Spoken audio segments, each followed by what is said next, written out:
really. Oh, all right. Thank you so much. We're really grateful to be here tonight and really grateful to all of you for joining us to talk about this really tricky topic. So we're going to introduce ourselves in a minute, but first, I will. I'm going back. We just want to talk a little bit about why we are calling it AFCCA, Aggression Toward Family and Caregivers in Childhood and Adolescence. You've probably heard of it through other terms. Maybe you've heard things like CPVA, Child to Parent Violence and Aggression. It's something many of us are familiar with, but we may not know it by that term. That's the term that we're using now in Canada. And I'll explain a little bit later how we landed on that. But first, let's just introduce ourselves. I'm Nancy Lockwood, so I'm the co-director and practice lead of Adopt for Life's AFCCA program.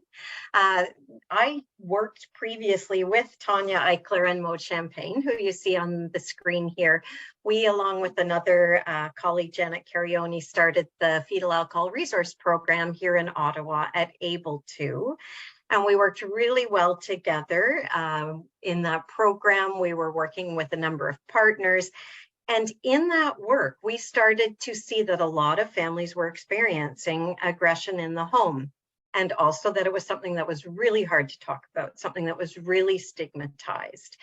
And we're very grateful that the Ministry of Children, Community and Social Services have given funding to Adopt for Life to start our AFCCA Family Supports Program team so that we can offer clinical support, peer support to families who are experiencing this really challenging thing, but also so we can go out in the community and have webinars and presentations and opportunities to chat and share things that we're learning along the way on how to best support families that are experiencing this. I'll pass it over to you, Tanya, to introduce yourself, please. Okay, so my name is Tanya Eichler, and I am a psychotherapist in Ottawa. I'm also an adoptee, which is kind of an important thing with the Adopt for Life world. I came into the FASD world probably almost 15 years ago in British Columbia as an FASD key worker. And then when I moved to Ottawa, I was able to help, as Nancy said, with the Fetal Alcohol Resource Program, and also started private practice where I do a lot of work with families who with children and families who have experienced early childhood trauma, neurodiversity, lots of focus on sensory, and FASD is still my big passion. And yeah, I came into this AFCCA program this year in a really excited way. Adopt for Life is hiring me. I'm part-time with this and part-time in private practice still. And really excited about the fact that we are developing and learning ways that can be useful with something that a lot of people feel really overwhelmed with. So I'm excited to share about that tonight. Thanks, Tanya. Jen, could you introduce yourself, please? Jen Drudge. Hi, everyone. I am Jen, and I'm so excited to be here as well tonight. I am from southwestern Ontario, about 30 minutes from Stratford, if you know where that is. And my husband and I have 6 children. I guess they're not really all kids anymore. They're getting to teens and adulthood as well. And 2 of our children are biological. We've also been foster parents for a number of years, and 4 of our children are adopted.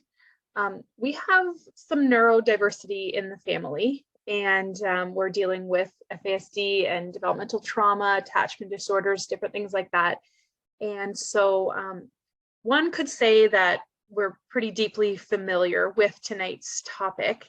And my position here at Adopt for Life is that I'm a parent liaison. So I'm coming alongside other caregivers who it's not necessarily just parents. It can be grandparents, kin raising children, or customary care arrangements that are experiencing aggression in the home. So I kind of am coming alongside from a position of someone who understands what that's like, who's been there, and really is just there to offer support.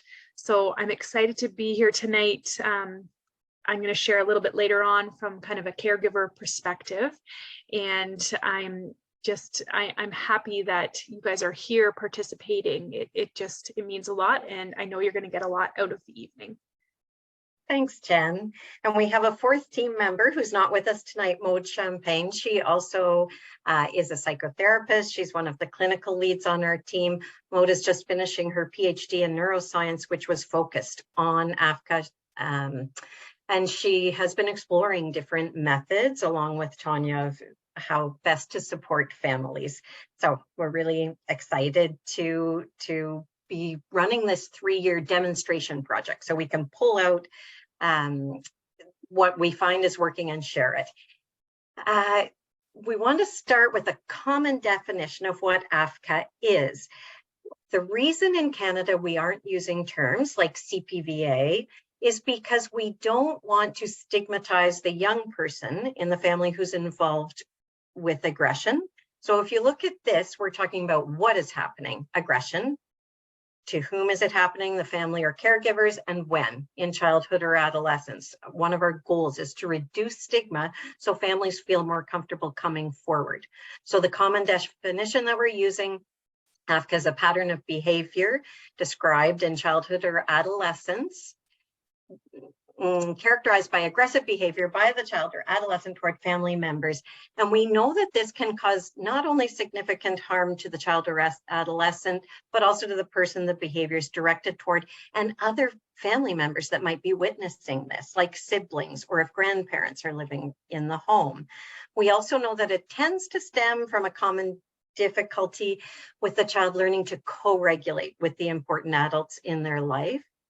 And most often, it tends to be directed to parents and caregivers or siblings, but we also have situations where the young person might be living in another situation like a therapeutic group home, a foster care setting, and we also may be seeing those behaviors there. There's a national consortium on AFCCA that was spearheaded by Adopt for Life and Kids Brain Health Network, and they've created a wonderful report. That consortium is made up of professionals, service providers, but most importantly, over 100 caregivers and young people involved with AFCCA have shared their stories, have been part of surveys. And if you look in the bottom right-hand corner, there's a report that you can download for free that gives you all the information that the consortium collected. What I really want to highlight before we talk about what we're doing in the program is that the consortium found that when they asked families how often they're experiencing AFCCA, they reported that 76% of the time it's happening either on a daily or weekly basis. So this is something that's happening frequently. And then if we asked them to rank the intensity of AFCCA, they were ranking it at 55% or higher. So we really need to pay attention to the fact that this is happening frequently and of quite a high intensity. Also, when we talk about AFCCA, we're not just talking about physical aggression. If you look at this middle section, it can also include outbursts. It can include physical harm, but it also might be destruction of property. It could be harm to self. Now, if that was all we were seeing, if it was just self-harm and none of these other things, we wouldn't call that AFCCA. But if it's combined with any of these other behaviors, we would. It might be aggressive language, swearing. And then they looked into whom it's directed to most frequently. So you'll see on the right, most frequently to caregivers, siblings, it can be pets in the home, peers, friends. But if you look at that last figure, 21% of the time, people said all of the above. We know that AFCCA can happen in any family, but it seems to more commonly happen in these sort of situations with neurodevelopmental disabilities, mental health disorders, sensory processing issues. We like to use the analogy of a tornado in the family. So Maude came up with this analogy when she was doing her PhD research. We don't say that this is something that is caused by this young person. Instead, we say that families are frequently experiencing wind or maybe a storm, but then sometimes that gathers intensity and can actually become a tornado. That tornado can sweep up that young person, sweep up the whole family. So what we need to do is help families learn how they can withstand these storms. We've got to help them be stronger. I'm going to pass it over to you now, Tanya. Okay. So in how we are looking at things, I think first we're going to just talk about what we're wanting and what happens when families live with AFCCA. So what you want in a family is a balance. There's a certain balance of we have demands, we have stressors, strains, and challenges, but also we have capacity to balance that out because we have resources, we have coping behaviors, and hopefully there's systemic supports. What often happens with AFCCA is that balance, we lose the balance. So the demands end up being much, much higher. And the way we end up even seeing and feeling about our family is profoundly affected. And sometimes things like the systemic supports end up becoming more of a demand or more of a burden instead of a help. And so what we're really hoping to do overall is help balance that scale. We might not be able to eliminate AFCCA. That's not actually, we would love to be able to, but that's probably not a realistic goal. What we need to do is balance how a family feels and sees itself and experiences their life.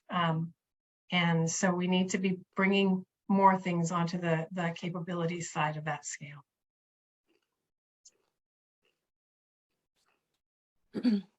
So what we see commonly, this is a really common pattern. What we tend to see are two things. And please hear this because this is so normal. This is what we know. This is what we grow up understanding.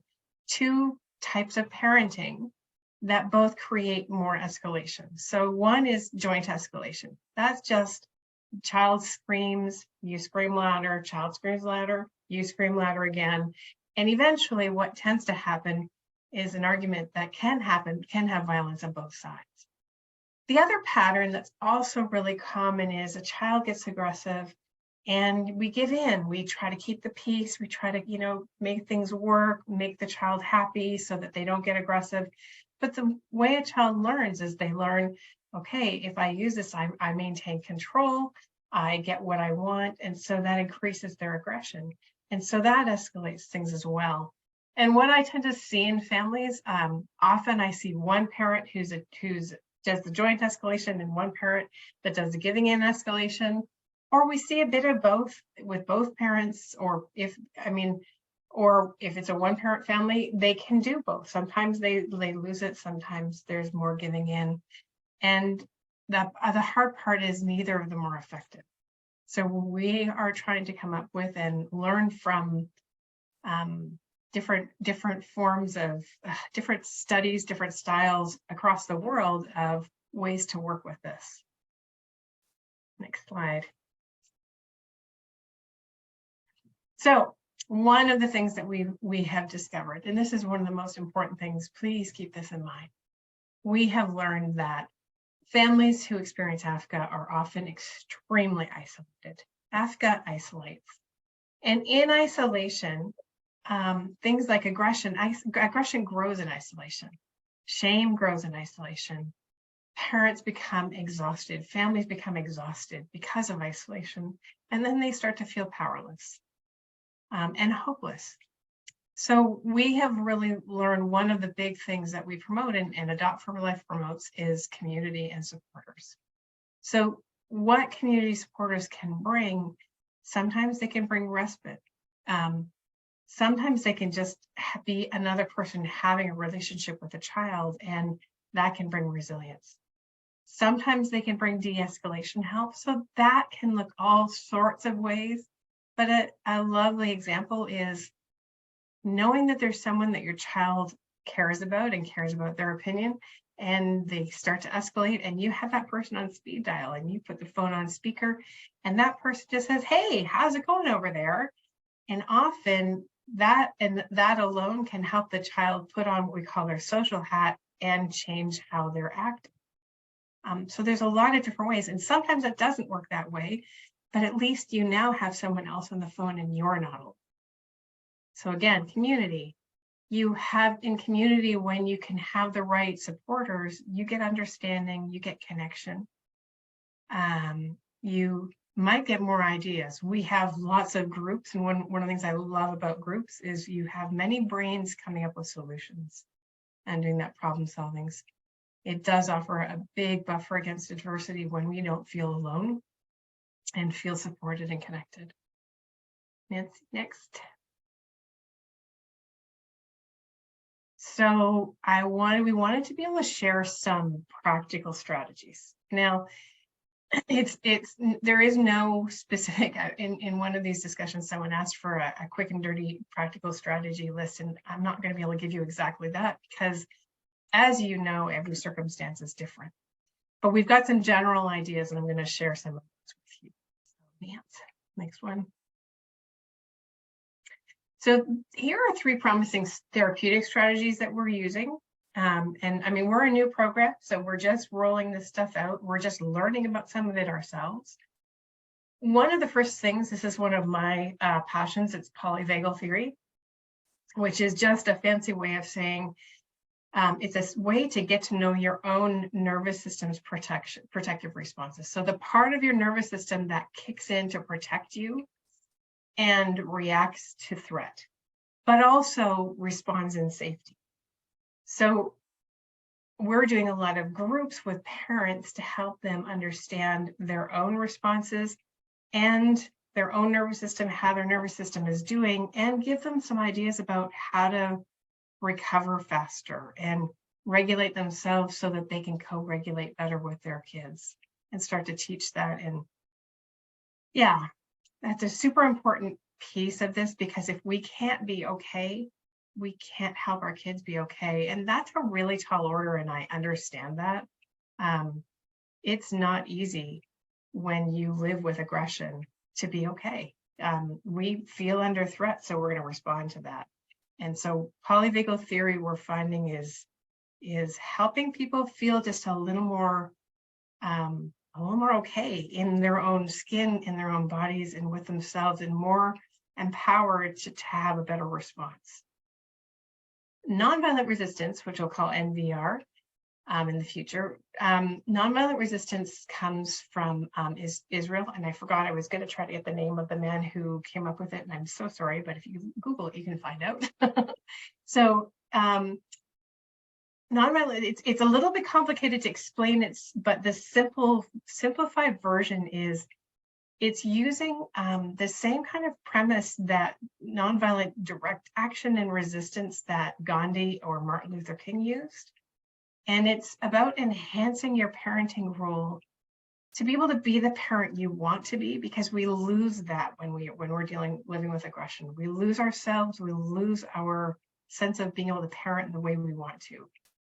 It's about resisting the aggression, but not with aggression and not with giving in. It's resisting, and it's resisting within a community with supporters. And it helps improve family relationships and your own feelings of safety. And then neuro de-escalation is this amazing stuff that we've been learning about. And it's about using your own safe presence and strategies of attunement to help de-escalate.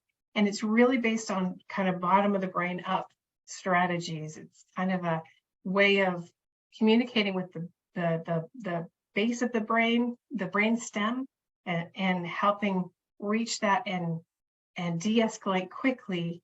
And it's we're learning. It's a kind of a brand new thing in Canada. So we're excited about that, and we're giving and sharing whatever skills we're learning from that.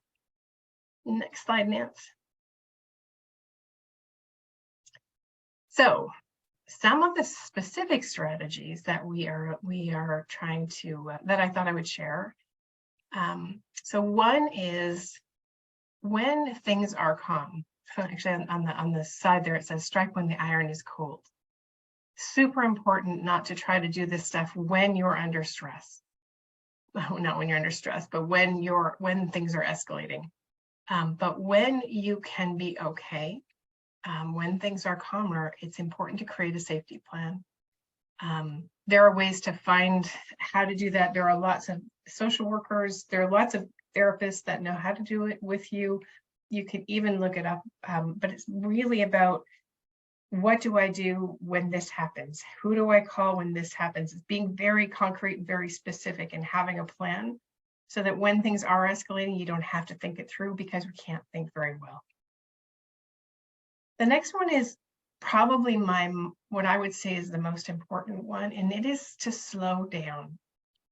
When things are escalating, our amygdala, our brain wants us to rush in and try to fix it, try to stop it, and it feels like an emergency. And if you think about it, if there's a fire and the fire truck pulls up, they don't jump out of the truck and run into a burning building. They stop, they assess, they make sure they've got a plan, and then they go in. I believe that there is never a time when you don't have, or almost never a time when you don't have a few seconds. And those few seconds you can use to ground yourself. And grounding yourself sometimes just looks like just taking a moment when you can feel things escalating, breathing, feeling your feet on the ground, and getting present with yourself and being okay in yourself, so that when you walk into the situation, when you start talking, you're talking from here. You're talking from here, actually. You're talking from yourself, grounded and not reacting. Because as soon as we escalate, we start talking high, fast. We become dysregulated, and that's just going to further dysregulate the situation. So if you can have a second to just ground yourself and try to get back in your brain so you can think and respond and not react, that's a fantastic thing. The other thing that's really important is that so many of our kids have processing speed issues. And in particular, they have language processing speed issues. The other piece is, when we're escalated, we all have a hard time hearing language. So one of the big tricks I have learned is, when I talk to people and they are escalated, I slow down my speech. Now, super big trick, and this goes with the next point. When I slow down my speech, I don't get real calm. Because if someone is escalated and I come in real calm, for them, it feels like I don't get it. I don't understand. I don't care. I'm not interested. But if I come in and I talk slowly, but I say, oh my gosh, something's really wrong, let me try to help. So I have that intensity, and then I bring myself down.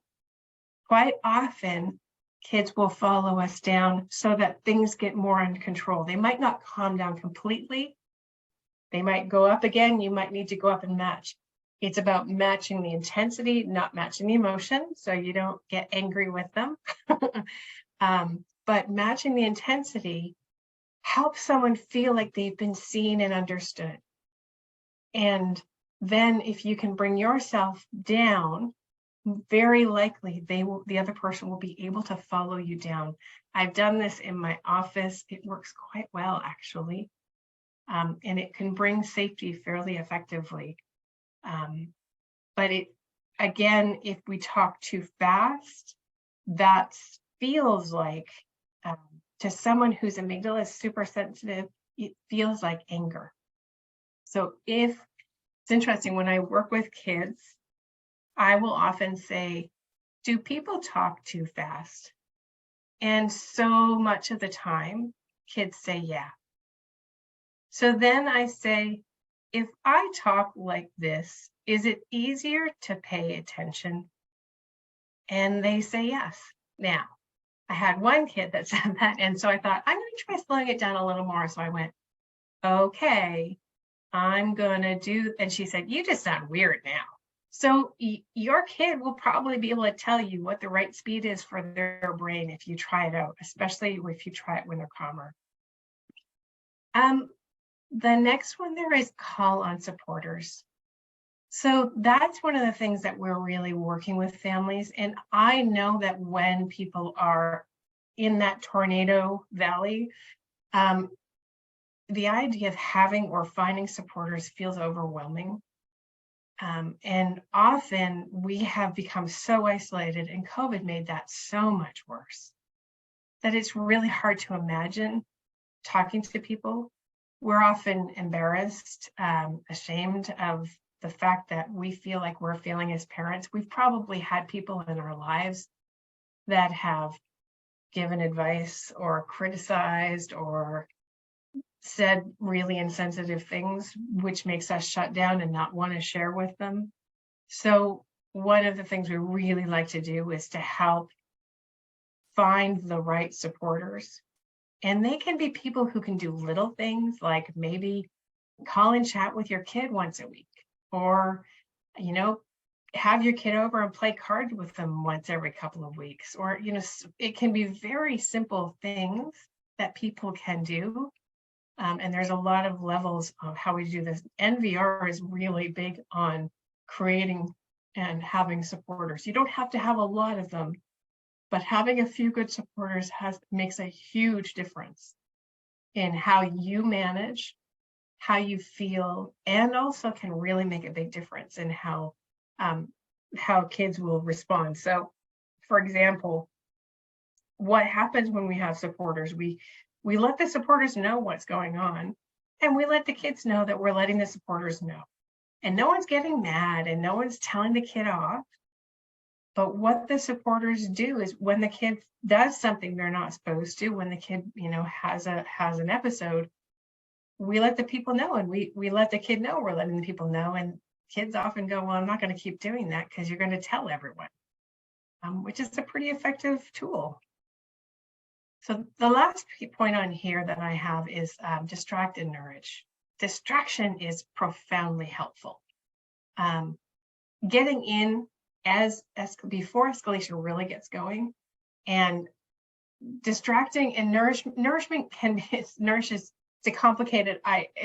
It's a simple and complicated idea. Nourishment can be a lot of things. It can be the right kind of humor, not mocking, not sarcasm, but being a bit goofy, and saying something like, how about we have a grilled cheese, or hey, do you want to stick a gum, or like nourishment can be really strange little connection ways, but things that just distract from what's going on. And anytime we can distract, it tends to, we get to a different part of the brain, and we can kind of jolt people out of that perseverating, stuck on, aggressive, you know, escalating part of their brain. So that can be a really helpful thing. Let's go for the next slide, Nance. Before I do, I was just going to ask you to share the example of the family at the Christmas holiday time that assigned different people to talk to their loved one. And the reason I'm saying it is often the times we find young people are more triggered, especially if they have a neurodevelopmental disability, is when there's a change to routine or a big gathering where maybe they're feeling left out or can't quite get into the conversation. And you shared an example of a family that had a really great strategy. I just loved it. Could you share it? They would have a lot of people over, and they just asked everyone to spend 10 minutes with their child.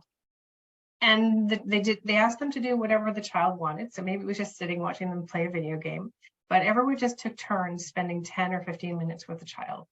And then no one got kind of overwhelmed. It was pretty simple, and the child felt connected with everyone, and safe, and the parents were able to have a nice break, and kind of enjoy their family reunion as well. So cool strategy. It's one of those things, reasons I love groups, because again, everyone has their own creativity, and you get a lot of creativity in a group, and someone will come up with a useful idea. So it's really neat. Yeah. Thanks for reminding me of that one, Nance. No problem. And also I wrote in the chat, but in case you didn't see it, feel free to ask questions as we go along in the chat. If it's tied into what we're talking about right now, we may ask it then, or we'll have a time for question and answers at the end. Just if you're writing in the chat, please don't have the name of your child or share any identifying information about your family. This is another NVR tool, and it's really great. It's called the basket tool. So it's about prioritizing. Now, I also have a neurodiverse kid, and I know that there are times when I felt as I was parenting him, like I was just after him all the time. I just couldn't do anything right, and I was constantly on him about things. And what this does is, I think as parents, we get so worried about how our kid's going to be and how they're going to turn out, and we end up constantly actually trying to teach, which ends up feeling for our kid like criticism. So the basket exercise, you make a list of all of those things you're worried about. They don't make their bed, they don't brush their teeth, they don't brush their hair, they don't eat properly, they're not going to school, they're, all of that list. You make the list of all the things you wish that are problem concerns for you.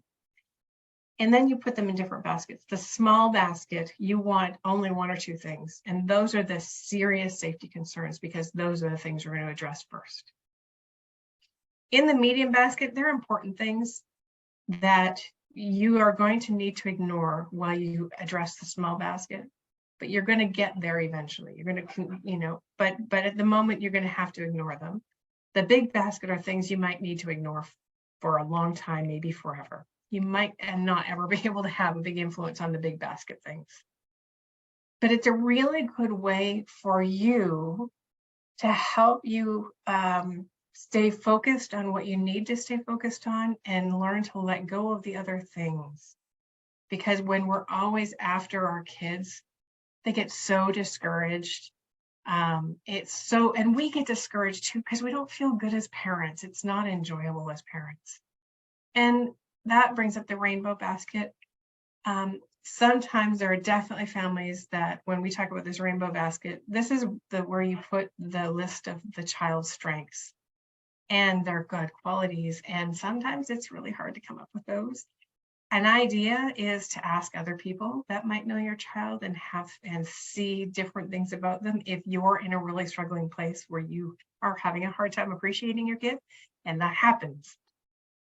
But over time, you might start noticing things that are good qualities, even noticing things they're trying. I remember my son once saying, you point out all the things I'm not getting done. You don't notice when I'm trying. And that was such a profound moment for me. And I think those are the rainbow basket kinds of things as well. I saw you didn't get it, but you tried to get up this morning on time, and it was hard for you, right? Okay, so that's a really great tool from the NVR training. This is another really lovely tool. And it's just simple, small relational gestures. And if this is not about rewarding good behavior, it's not about making up after a bad behavior. It's just little random relational gestures, like a note in the lunchbox, or a sticky on their bed, on their pillow, or a little one of their favorite candies in their lunch, or just something that you see. The nice thing about these things is they make us feel good as parents.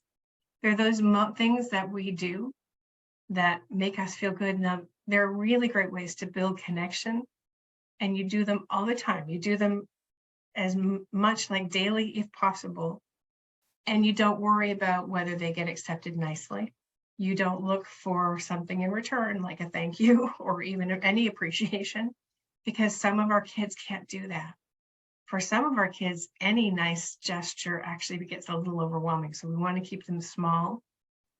And it really is about connection. One of the other things here, not after a major meltdown. You don't do it right after a major meltdown, because you don't want to connect those two. It's done randomly. And it really helps you as a parent just feel better about yourself. And that's so important, because I think we sometimes lose ourselves when parenting feels like a tornado. I think that's my last slide. Nancy? I'm going to ask you to expand on one thing, Tanya. Yeah. It's pretty fun working with psychotherapists. I learn a lot. I like when you explained how sometimes these young people can't even listen to A compliment? compliments in person, and can you know what I'm talking about? Can you Absolutely. that a bit, please? It's about shame. Shame is an intolerable emotion, and our kids, any kid, I can guarantee you, any kid who's expressing themselves with AFCCA feels shame deeply. I've never met a kid who's okay with the way they're behaving. They don't want to behave that way. They just don't know how to do it differently. They don't know how to move in the world in a different way yet. So they're deeply shamed. And if you think about it, if you're having one of those days where you're not feeling good about yourself and someone goes, wow, you look great today, in your head, you go, no, I don't. So with our kids in the same way, if we give them too strong a compliment or too much love, or we're too friendly, or it's overwhelming and they turn it into shame. So that's why we have to keep these very simple, and we need to not look for a response. I remember talking to a parent and just saying, you know, she was talking about really liking the way her daughter had done her hair and saying, your hair looks great today. And her daughter immediately took it out. And that's such a good example of she just couldn't tolerate it. So what I said is the way to do that is literally to be walking by and throw it as you're walking by, and don't even stay in their presence because it's too much. Another really good one is have kids overhear you talk nicely about them, but don't talk to them directly because it's too much. I know of a family who had a vent that they knew that if they were in the laundry room and someone was in the kitchen, you could overhear the conversation. So the couple used to talk to themselves about how they felt about how good they felt about something their daughter did when they knew she was in the kitchen. So she could overhear it, but not have an intense relationship to have to feel like she had to do all of the relationship stuff because that was overwhelming for her. So I guess is that good? Thank you. Okay. And now we want to give Jen some time to talk from a caregiver perspective and about her work with caregivers who are experiencing AFCCA. Jen. Thank you. Oh gosh, Tanya, every time, you know, I've heard this stuff before, but every time Tanya shares that, I was literally writing some things down tonight. Even though I'm part of this presentation, I learned so much. But yeah, so I just wanted to share a little bit from a caregiver perspective, both from my own life and working with caregivers who are experiencing aggression in the home. And there are some differences I wanted to mention too. I was thinking about it as Tanya was sharing. There are some differences that some of you watching will have young children or kind of middle, you know, little middles, and some of you might have teens. And because I now have an adult as a child, I know that the aggression, the types of aggression changes drastically as they grow. But I think one of the important things to remember is that there are some things we can do as caregivers that are a little bit timeless that will help. So you can go ahead, Nancy, and flip to the next slide. And I wanted to chat a little bit about some tips that I guess as a caregiver myself, how I felt, I kind of put a little graphic there, but how I felt for a lot of years was that I was kind of on one side of a wall. And Tanya talked about this feeling of isolation. And I know there are a lot of you who are watching, listening tonight that feel that way too right now, that there's just so many things that you can't overcome, and you can't get to community, and you can't get the help you need because there are some definite walls in the way. And so I just wanted to share a few things that helped me kind of bust through those walls. So the first being, Tanya already shared a little bit about how aggression thrives in secrecy. And it really is so true.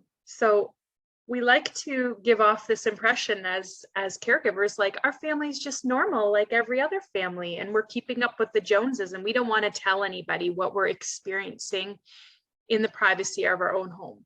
And sometimes it means we don't go out with our kids because we don't want anybody seeing what's happening. And that actually just compounds it, because the behavior, similar to other domestic aggression situations, the behavior increases because they know no one else sees it and no one else is watching. And as soon as you start to introduce other eyes and ears and voices of concern, it's really incredible how that aggression decreases. But there's a bit of a barrier to sharing. So one of them is you feel shame as a parent. You kind of fear repercussions as well, judgment from those who are kind of on the outside of it. But another one, let me know if you guys have experienced this. You're welcome to say it in the chat if you want. But one is that you've been burned. So you've shared, opened up, put your heart on the line and told somebody what you're experiencing. And their response is like, oh yeah, you know, boys will be boys. Oh yeah, that's teenagers for you. Or yeah, oh yeah, the life of a parent. And it's like they completely miss how hard this is for you. And a lot of times those types of comments come from families that are raising neurotypical children, and they really have no sweet clue what you are going through. So you've tried sharing, and that's the response you get. So you stop sharing because you're like, well, nobody understands. Nobody understands how I'm feeling or what I'm going through. And so I think a challenge for us is to learn to just try again, find somebody again, and try to find somebody safely who you think you could share what's going on with, that is going to be accepting of it, have empathy, and be there for you. One of the things at Adopt for Life that is really cool is we have actually support groups twice a month that are peer-to-peer AFCCA support groups. So it's only parents and caregivers in these groups who are experiencing AFCCA, and you can come on and you can share what you're experiencing, and there's just people there to understand. If you want to cry, you can cry. If you want to be mad, you can be mad.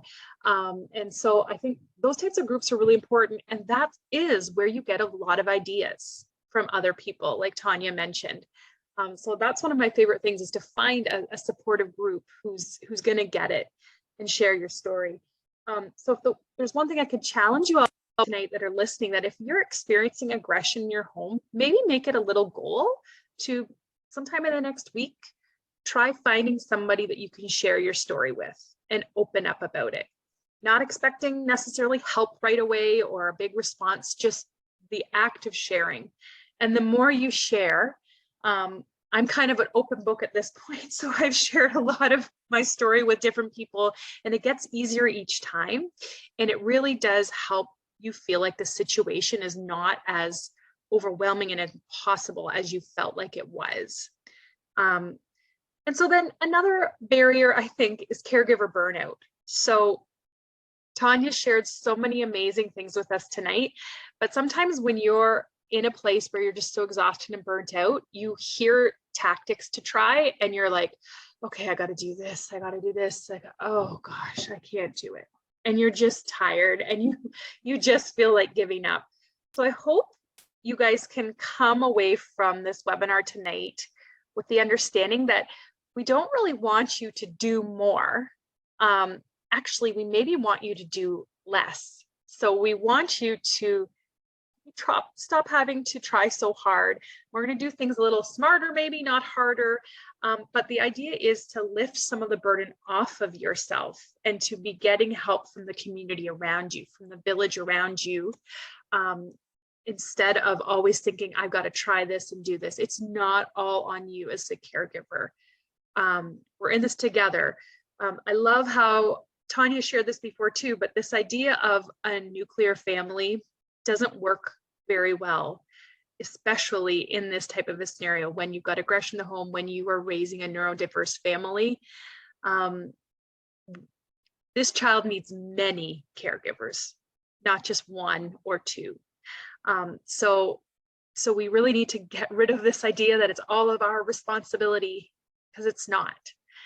But then sometimes you're faced with, so I put down here, a village that doesn't understand. So that has been a key sticking point for me.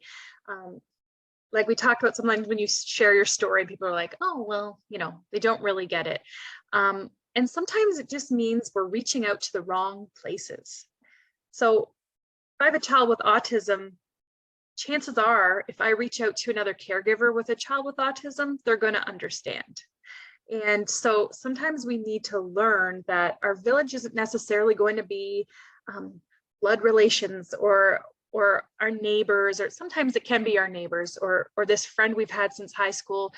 Sometimes it may reach a point where we go, okay, I have to build a village, a different village of people who will get me, that are safe for me to share with, that are going to be there for me. And we have to get creative about it. And I mean, honestly, I'm surprised 10 years after adopting what my village really looks like. It's incredible. Like, I have so many friends that I never would have thought in my former life before I adopted that this is what my friend circle would look like. But it's pretty amazing when you can connect over life experience and really be there for each other. So maybe just be a little more open-minded as to who might be able to be in your village. And then the last one is a big one. And that is something I felt deeply for many years, and it's the loss of personal boundaries and safety for myself as a caregiver. So when I jumped into parenting, and I'm sure many of you can relate, you have this, I mean, first of all, there's mom guilt. You feel like you have to be all and do all for everybody. But there's this idea that my own self doesn't really matter. Okay, I've got to be there for my kids so they can attach well to me. Attachment parenting, that is a real big, you know, my child needs to literally be physically attached to me all the time. I know my little ones, I remember how many hours I wore them in a sling, and you feel like your own personal anything is gone. And when you're experiencing aggression from a child in your home, you get to feeling like your own safety isn't really important at all. A lot of times that can be because we've reached out to a professional and we've gotten this idea that the professional is very concerned about the child in our home, but they really don't care about us as the caregiver or how we're doing. Our own safety is kind of secondary because we're the adult, right? So our own safety and well-being, I mean, we're the adult, doesn't really matter. But it does matter. It really matters that you're okay. And it took me a long time to come to that realization that I needed to prioritize the well-being of everyone in the home, myself included, my husband included, the other siblings in the home who were experiencing the aggression as well. Everybody's safety and well-being is important. And it's okay to have boundaries around yourself that keep you safe. And there's a fear, I mean, for a long time, I didn't erect those boundaries because I feared the judgment of others on the outside that, oh, you're not a very good mom. You're not doing this for your child. You're not doing this. Many caregivers we work with, as they have teens and young adults, they have to put up some financial boundaries because that can be something that gets really tricky, especially with kids that are teens that are displaying aggression. It can really overflow into a lot of areas of life. So then you feel some judgment there. So I'm just here to say tonight, if any of you are feeling this way, like you don't matter and your own well-being doesn't matter, it really, really does. And it's okay to put that back as a priority again in your life. So I think that's it for that slide. If we could go to the next one, Nancy. I wanted to chat a little bit with you guys. I know not everybody in this group is an adoptive parent, but I did want to explain a few things about Adopt for Life. So we're basically an organization that connects families that are formed through adoption, kin, or customary care. So, I mean, I have a lot of peer grandparents I support.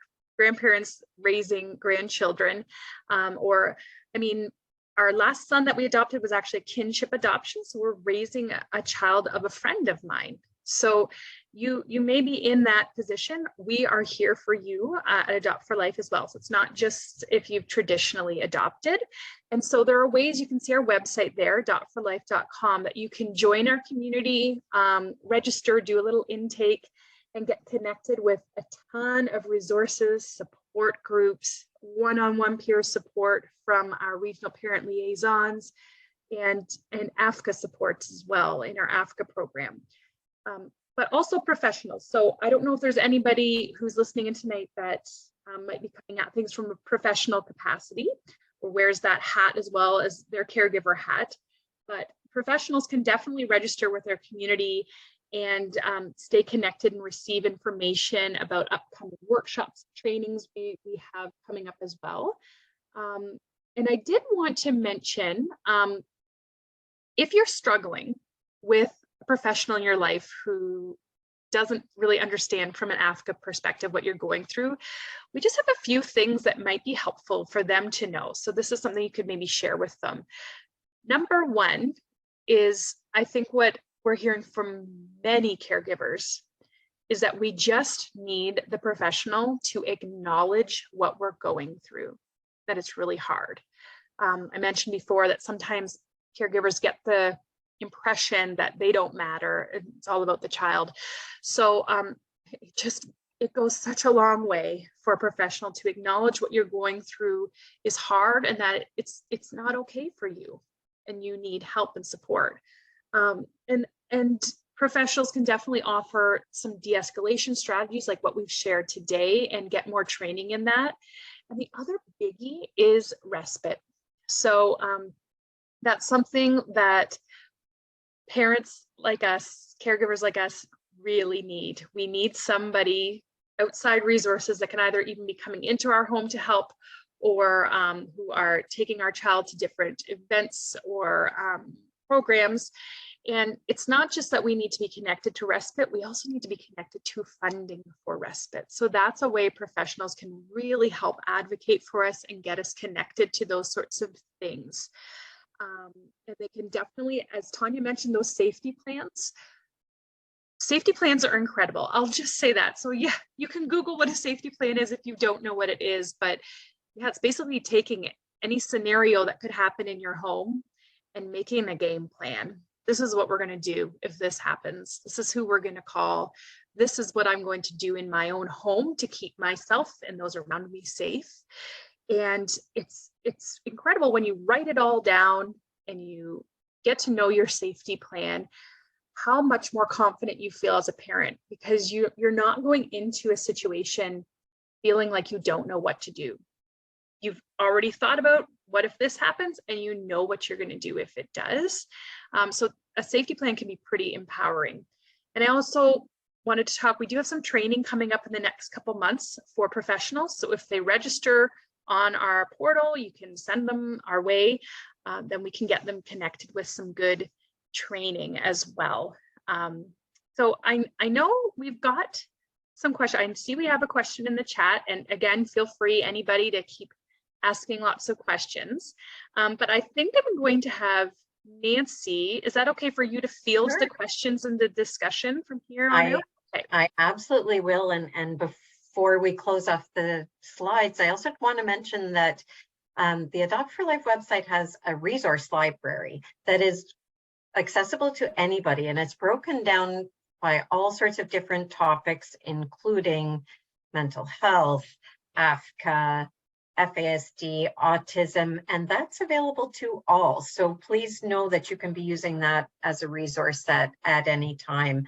And just to emphasize what Jen was saying, we would welcome you just spreading the word. You can tell your physician, your CAS worker about us and let them know we offer training. But just so you know, another thing we're doing in our program so that we can reach beyond the adoption community is this training across Ontario. So we will be reaching out to all different sectors: justice, child welfare, mental health, education, teachers, to share strategies and tips as well.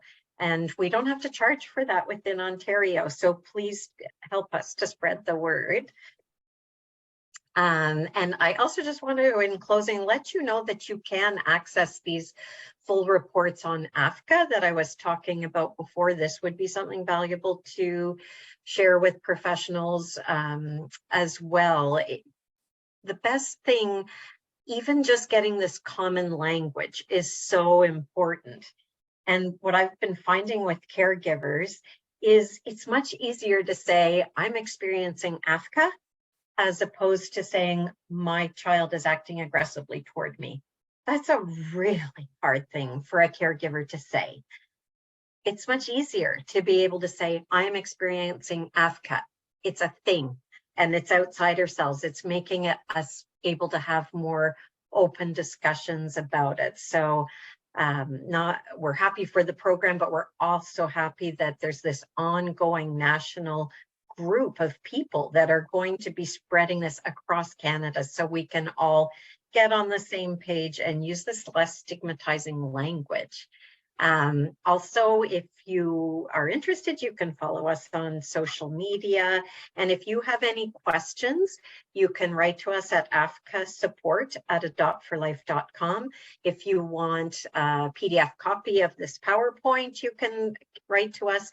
Also, Tanya has done another webinar on polyvagal theory that she spoke of earlier. She can tell you a bit more if you'd like, Tanya, but it's a wonderful webinar that is available publicly on our Adopt for Life YouTube page. So again, if you send an email, we can send these resources to you.